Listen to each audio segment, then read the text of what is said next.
mengeluarkan darah berwarna hitam. Lalu di hari berikutnya mengeluarkan darah berwarna merah secara terus-menerus sampai akhir bulan. Maka dalam kasus ini untuk mengetahui dan menghubungi mana darah haid dan mana darah istihado adalah untuk melihat warna darah yang keluar. Artinya, jika kasusnya seperti contoh di atas, maka darah yang lebih kuat yang keluar pada sehari semalam itu dinamakan darah haid. Sedangkan darah yang keluar secara terus hingga akhir bulan itu dihukumi darah istihado.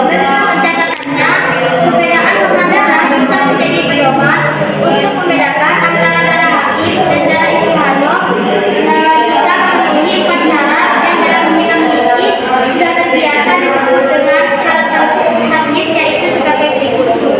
Yang pertama, darah yang kuat tidak kurang dari 24 jam. Yang kedua, darah yang kuat tidak lebih dari 15 hari 15 malam. Yang ketiga, darah yang lemah melebihi masa minimal suci 15 hari jika sudah keluar. Akan tetapi jika tidak, maka dimasukkan ke dalam hukum ghairu mumayyiz.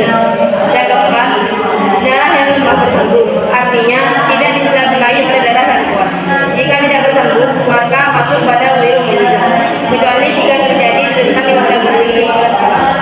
Apabila perubahan warna darah tidak memenuhi keempat syarat di atas, maka orang tersebut dihukumi mutali'ah ghairu mumayyiz dan hukumnya akan dibahas pada pembahasan selanjutnya. Dan mandinya seorang wanita tadi yang mumayyiz yaitu ketika darah yang kuat telah berhenti.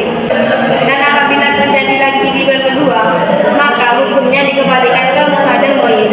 Artinya, seorang wanita yang pernah mengalami haid dan ia bisa membedakan sifat-sifat darah yang kuat dan mandinya juga sama, yaitu apabila darah yang kuat sudah habis.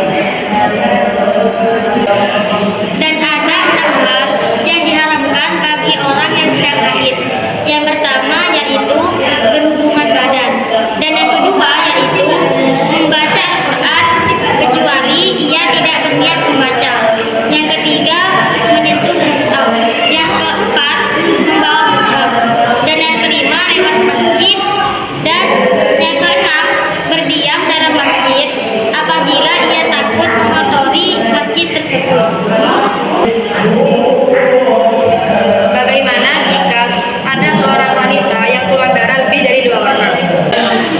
Apabila seorang wanita istihado tadi mengeluarkan darah lebih dari 2 warna, seperti warna hitam, merah, dan kuning, maka kita harus tahu terlebih dahulu mana darah kuat, lemah, dan yang lebih lemah. Jika ada kasus seorang wanita mengeluarkan darah yang kuat, lalu darah yang lemah, lalu darah yang lebih lemah, maka hukumnya adalah darah yang kuat dan darah yang lemah adalah darah haid jika terpenuhi 3 syarat, yaitu sebagai berikut. Yang pertama, darah yang kuat keluar terlebih dahulu dibandingkan darah yang lemah. Yang kedua, darah yang kuat dan darah yang lemah tidak dipisahkan oleh darah yang lebih lemah. Yang ketiga, darah yang kuat dan darah yang lemah memungkinkan untuk menjadi darah haid. Artinya, jumlah darah yang kuat dan darah yang lemah jika dijumlahkan tidak lebih dari 15 hari. Jika salah satu syarat darah tidak terpenuhi, maka darah yang kuat saja yang dihukumi haid. Nah, bagaimana jika darah kuat diiringi darah lemah, kemudian diiringi lagi dengan darah yang kuat? Contoh, ada seorang wanita yang keluar darah dari tanggal 1 sampai tanggal 7 dan darahnya itu berwarna hitam. Dan pada tanggal 8 sampai tanggal 14 keluar darah merah. Dan dari tanggal 15 sampai tanggal 21 darahnya hitam lagi. Menurut Ibnu Hajar, yang dihukumi haid adalah darah hitam yang pertama. Sedangkan darah merah dan hitam yang kedua adalah istihado. Menurut